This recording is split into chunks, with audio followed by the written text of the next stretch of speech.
จกแล้วนะ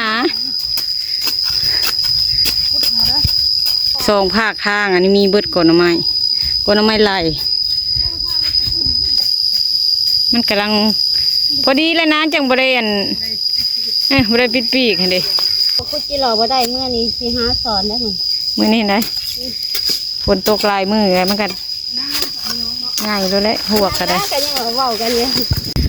โดยกับสบายดีและสวัสดีเด้อพ่อแม่พี่น้องบรรสุขสุขคนออกมาทางเตาถ่านพี่มินี่มือนี้พี่น้องพอดีมาเลยเอาปะนางกำลังสิไปคุดจิโร่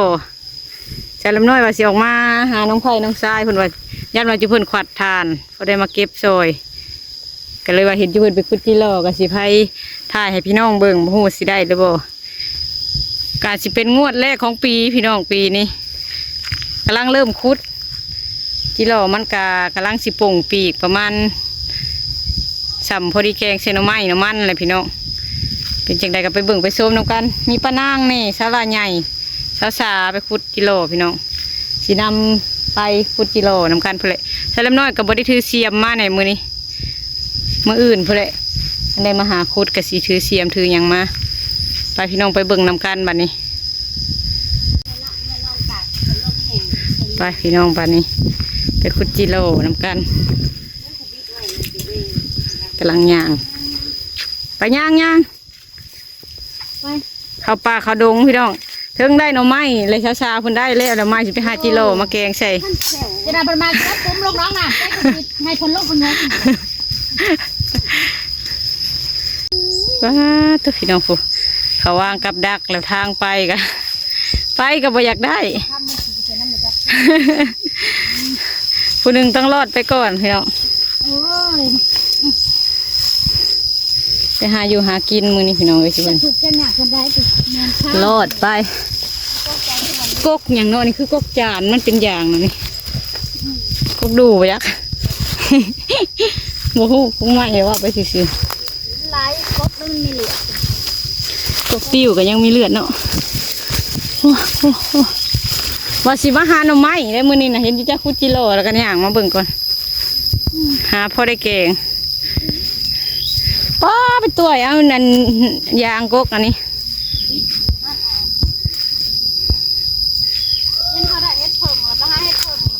ไปแล้วบ่เช้านี้นะป้าจุเพิ่นจะไปหาเห็ดแต่พี่น้องหาเห็ดเพิ่ง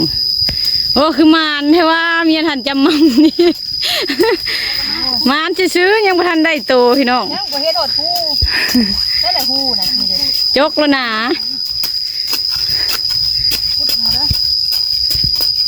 ดาราใหญ่กับสาวโอ้ยบ่เห็นใช่ไหมพี่น้องคนตกเทือนานคือสิคุยขึ้นคักว่าเขามาหอนในเลยเย็นนี่โอ้ยน้ำก็โอ้มืดมากเลยได้บัดนี้จากสีเดชมือเศร้านี่ก็คือพลสิตกนี่แหละ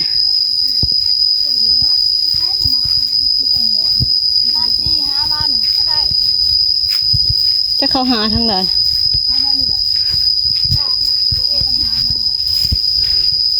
นางขุดเลยซับแล้วนะโตก็ได้บนหาหน่อไม้เลยพี่น้องไปนำทางโลไปเรื่อยๆเลยค่ะ2 ภาคทางอันนี้มีเบิดก่อนหน่อไม้ไหลนี่ใช่ละปูมันหาเฮ้ยตอปอตาปูบ่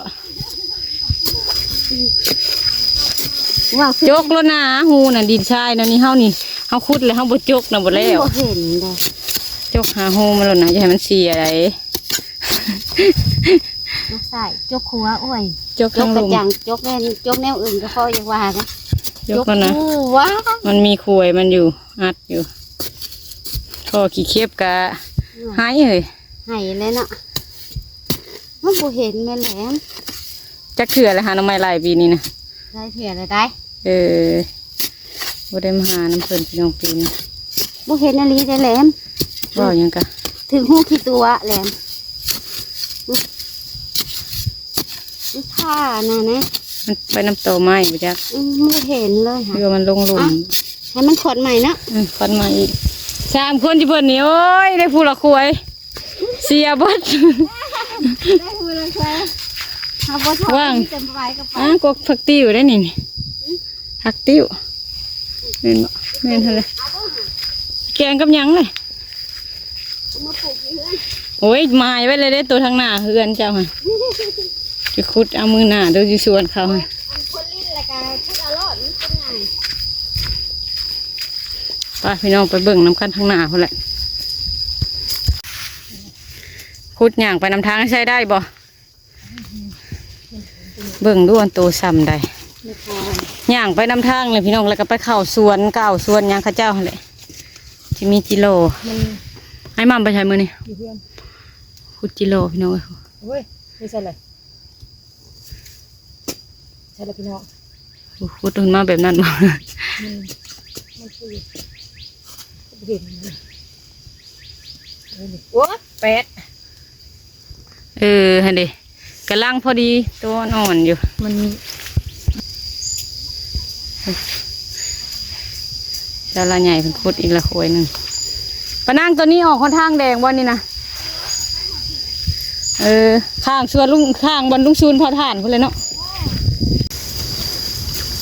ซากับเพิ่นหาหน่อไม้ไว้เลยพี่น้อง จะคุบมันจะหามา จกแล้วนะ ยกอะไรบ้าง อันเพิ่นหาหน่อไม้ไว้เลยอยู่เทียงเพิ่นพูขุดจิโร่ไปแกงใส่บัดนี้ทางนั้นก็เปรี้ยวมันบ่นี่บ่แม่นนี่อย่างนั้นไว้แล้วฝนตกอีกพุ่นแหล้ว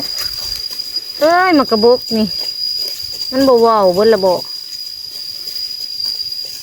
ไปทับปอกมานี่แล้วมานี่แล้วเวลาใหญ่มานี่แล้ว มันได้ต้นนี้เบื่อขึ้นไปคุบไว้แล้วเหรอไม่เพิ่งหรอกมันหักเลยเราเดี๋ยวเราคุบที่รอเลย เวลาใหญ่คุดนะมันคือกับลาตีคุดนั่นแหละคุดไว้ให้เสียงจัก ไว้เปลี่ยนชัด เฮาคือกันได้คุดไว้ยันซับคุดแล้วก็จกได้นี่นะคันมีขี้เข็บนี่ไม่สิถือมืออะไรยังวะ คุบมันก็ยกน้ำเลยนะโอ้ยหลอกกันต้นน้อย มันกำลังพอดีเลยนะจังบริเวณบริเวณปิดปีกเห็นดิเข้ามา กิโลกันได้ เห็นดิพอดีงามเลยตัวไซส์อ่องตองพอดีแบบว่าบ่ได้ มีตลาดกันเลยนะ พี่พนางย้ำมาอีกมาเข่าอีกทีฝนตกอีกเทื่อหนึ่งคือสิคุยมันขึ้นคักอยู่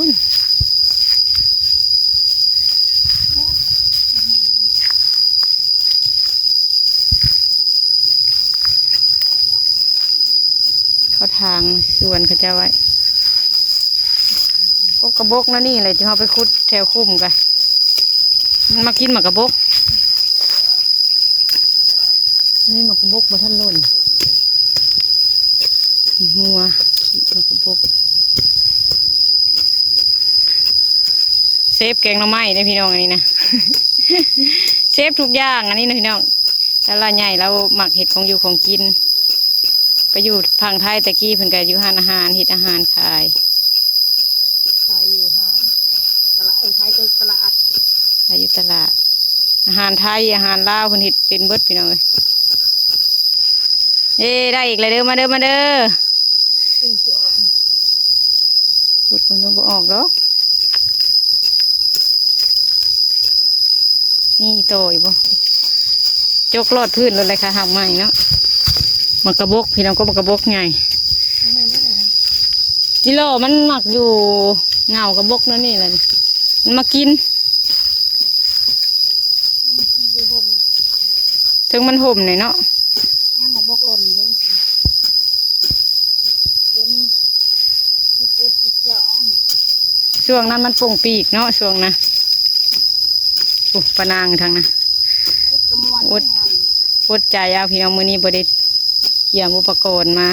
ว่าสิมาขวัดทานซอยจุเพิ่นว่าคันจุเพิ่นขวัดทานแล้วมาเก็บซอยว่ะ ขวดปะ จักแหละ30-40เพิ่นเอ้าขึ้นมาแล้ว ตัวใหญ่ ไปลุยอยู่นี่ ๆในนี่ คักกะลี ราคาอยู่ตลาดละโลนึงจะเป็นแสนเด้อ ป้าโตโลละพันกว่าเหรอ โลละพันบาท มันออกใหม่มันแพงนะแต่เพื่อสิได้โลหนึ่งเพื่อสิได้โลหนึ่งคันไปซื้อหมูกับผัดแพงอ่ะคุดกินดีกว่า คุดพอได้กินแหละพ่อก็500ว่าสิมักกันตะท่าแล้วก็หาหน่อไม้น้ำนี่มื้อนี้น้องไผ่ก็สิชวนไปหาหน่อไม้น้ำนี่หาเต้นไปเลยหาอยู่หากินกับพ่อได้อยู่ได้กินพี่น้องแถวนี้ไปกันนี้จากเตาถ่านบ่ได้หรอกพี่น้อง อาหารแถวนี้หน่อไม้ แล้วอยู่ อัน เงินใหม่กะอยู่ได้เยอะแต่ว่ามันไกลบนหากิน อาศัยหาเมื่ออยู่เมื่อนอนพี่น้องมีเพื่อนเป็นรักปักทานไว้เลยเนาะเป็นรักปักทานไว้แล้วก็เมื่ออยู่เมื่อเช้าแล้วหาอยู่หากินอยู่พี่ เจ้าได้ใส่ได้หูมัน นี่ฮะ ไปหน้าหรือไปหลัง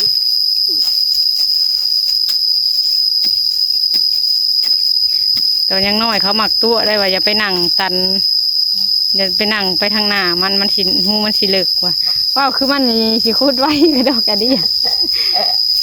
นำไปเรื่อยๆ อันนี้แปลว่าสิเลยมาแค่นี้ละ หาพื้นหาหน่อไม้หาจิโร่พี่น้องพักยามพักขี้เล็กกับพักขี้เล็กยามพักแนวอื่นก็มีปูหอยกุ้งซิวได้กินเบิดเนาะลูกพวกแถวนี้ คะแนนบอกคุดจิหล่อบ่ได้เมื่อนี้สิหาสอนได้หมด มื้อนี้ได้ฝนตกลายมืออะไรมันกันง่ายเลยแหละพวกก็ได้ กันยังเว้ากันเนี่ย น้องในตาถาดหรือน้องนี่ใช่น้องให้หน้าบ่ น้องให้หน้ากันคือสินี้เหรอตอนลูกปลาแล้ว ไปซิวน้อยก็ได้ไปนั่งมาถือกระตาได้พี่น้องได้หน่อไม้กับเสียวเราเสียไปต้มเสริมต้มกินกับแจ่วกะปิเหมือนว่า มันเท่าเห็น มีคนในหมักข่า เอา มุกจนว่าเขียวอันนั้นผู้ใดนี่ ยำจนเขียวโดนผู้ใด ผู้ใดอย่างนี้ขี่แถวกินในมะขาม กินอะไรกระติดวะ กินแล้วก็ติดผู้เห็นน่ะดีเลยหันเลย ฮะ เสียแหละ เห็ดเสียเจ้านี่ มันค่าหางไม้ ส่วนมันก็หมักอยู่เด้นี่ควยนี่เอาแยกแต่ข้าวข้างไม้นี่แหละข้าวไม้นี่ก็ขาดกินพี่น้องมันเป็นค่ะ อยู่คนละมุมเพียงเลาะไปเรื่อยๆบนมันกว้างโอมไป มันแล้วผู้ใดขุดได้ก็ได้ มันไผมันไปเห็ดหูเสียดุกับผู้นั่นบ่ได้ บางคนก็ขุดปล่อยสิละ พูดปล่อย มือหน้าก็มาเอาไหมมันก็ขึ้นมาหาแนวนี้แหละกับพี่น้องแกงหน่อไม้ซุ่มกันบางมือกะบางมือแกงเพื่อนไฟเพื่อนมันของน้อยนี่พอดีคักของเวลาใหญ่นี่ เราก็ไปเลิกแค่ตัวเลิกไป ดินมันอ่อน ดินทรายไปเรื่อยๆทางบ้านแม่เฮาทางเมืองชนหรือว่าเมืองจำพรทางนั้นผ่านพอยที่คุณในเคมเซดินทรายนะ ก็เห็นมีหักหมดแล้วอันนี้มันมีตัวปอ เจ้าปอ กับปูยายตัวปอคือตัวปูตัวปอเฮ้ยเลยน้องเอ้ย หมดแล้วป่ะหมูได้เลิกก็เลิกได้พี่น้องเลยค่ายกว่าคุดกระปูอีดอกคุดกระปูเขาแห้งเลิกคัก บ่เห็น เครื่องดินแข็ง จะคงไปเนี่ยไรไม่ใช่ซ้ายหรือใช่หรอ นั่นเด้อ ไปไหนได้นี่ค่ะ โอ้ยผู้คุดผู้เบิ่งกระรุ่นไม่ต้องเลยมันโบก ไป รถ เลยอย่าบ่เห็น มาขวัดแล้วพ่อจัก โอ้ยหมาขวดไปคอยบักใหญ่ พี่มาขวัดลัดเลยพี่ ปุ๊บก็มาก็ขวด เพิ่นเห็นเพิ่นก็ขวัดมาก็จักความเถอะเนาะได้บ่ปะนะทราบหมด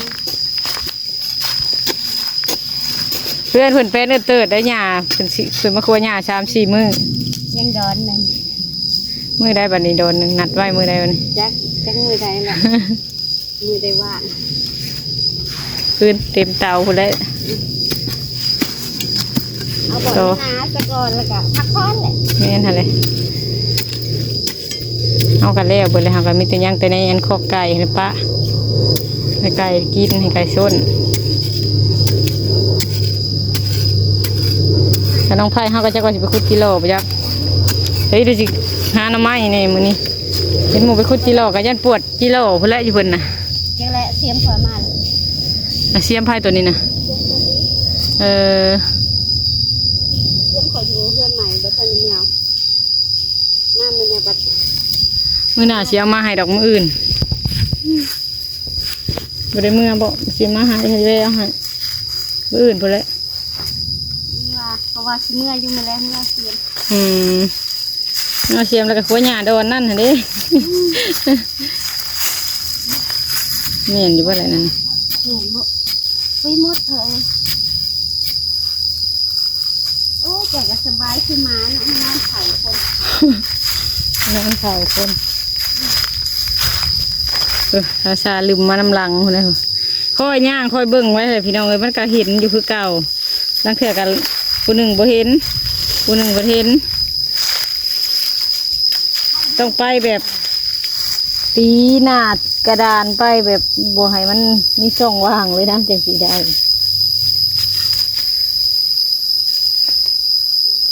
ง่าย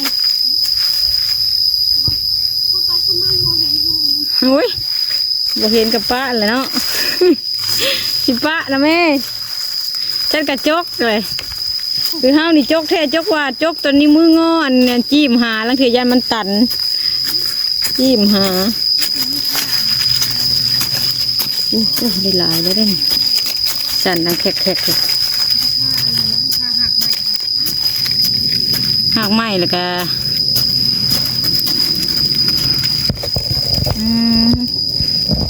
ได้หลายเลยได้สาวๆกระทั่งทั้งแมงจีนูนเนี่ยทั้งกิโลเนี่ยไม่ใช่กิโลนี่แมงขนูนนี่มันคือมูแมงขนูนนี่แมงกิโลนี่ไปใส่แกงหน่อไม้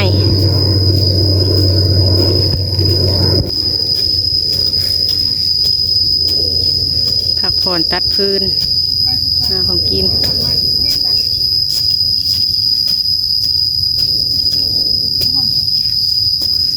พูดไปจนพอกินพอแล้วพี่น้องจนพอใส่แกงหน่อไม้พออยู่พอกินก็บ่ได้ไกลบันไดขึ้นมาแต่ตาทานนี่กะอันนี้ขวยขวยน้อยบ่แม่นขวยหมด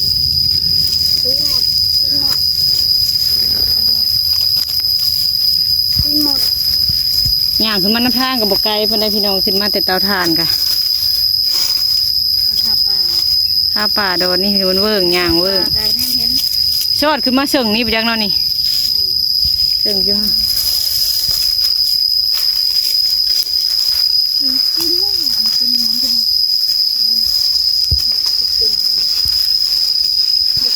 เราคุดจนอ้อมแถวนี่แหละพี่น้องหาไปเรื่อยๆเริ่มน้อยกับมาพอดีพ่อที่เพิ่นกำลังสิพากันมาหาของกินมื้อเช้านี้ที่เพิ่นพากันไปแล้วรอบหนึ่งหาเฮ็ดพี่น้องแต่มันบ่ได้ว่าเฮ็ดเพิ่งเฮ็ดคมออกคนไข้ทั้งหาทั้งมอคอใหม่บ่ได้ก็เปลี่ยนเข็มทิศใหม่พี่น้องมาหาคุดจิโร่บัดนี้ทางปานางก็ตะคุยตะง่ายคุดจิโร่ คุดจิโร่เมื่อกินเมื่อขั่วเมื่อป่นเมื่อแจวกินแกงน้ำหมองน้ำไม้ยำเพลนพี่น้องตอนนี้ก็ยังเศร้าอยู่